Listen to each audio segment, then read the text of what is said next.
Okay, so we've got a simple program, well, it's not that simple, which is going to present populations. Let's have a look how it works. Right, we're going to store our data in a Json file. So here's my Json file. It's a list of dictionaries, an array of hash maps. A list of associative arrays, a whole variety of different names for the same thing. Anyway, so you can see you've got these values and the pairs. So country, and then they've got England, France, Germany, India, China, population, capitals, and you can see there's a colon separating the key from the value, and this integer doesn't have speech marks. You can see Atom has picked on. The IDE has picked up the different data type. I'm using functions to make things easier. I've got a open file function which opens the countries.json file and saves it as F. Then it uses the JSON library loads function and reads all of the data and stuffs it into a variable I've called collected data, and then it returns collected data. So when you run this function, it spits out collected data, all the stuff from the JSON file.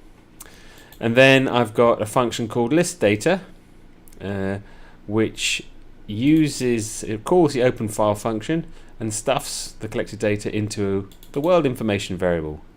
Then I've got a for loop for info in world info.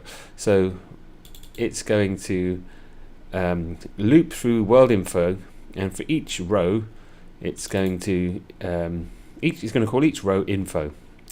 Print the field names. Now you see country, population. These are the keys for the values, so I can put any of those in. So country has population, millions of people, dot format, and then this clever syntax asterisk asterisk info says go and look into the rows and look for these records, these field names, these key values.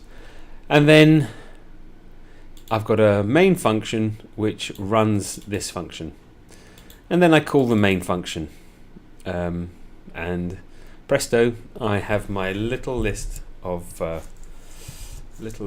here we go. Run the Python 3 world.py. I'm on a Mac, so I have to tell my operating system what language to read world.py in. In Windows, you just run it, and great, it's changed it. Okay, so the next step, I'm going to make a menu system. So I'll make a function called menu, unsurprisingly, and I like using this process. I create an array, which I've called choices. So these are going to be my different menu items. If I want to expand my menu, I just need to expand the array, and this for loop will just automatically extend my choices. So for each in range length choices, so loop for as long as there are for as many choices as you've got in here, and then using the dot format, these braces will put, well, the first curly brace will put the count plus 1, so 0 plus 1 is 1.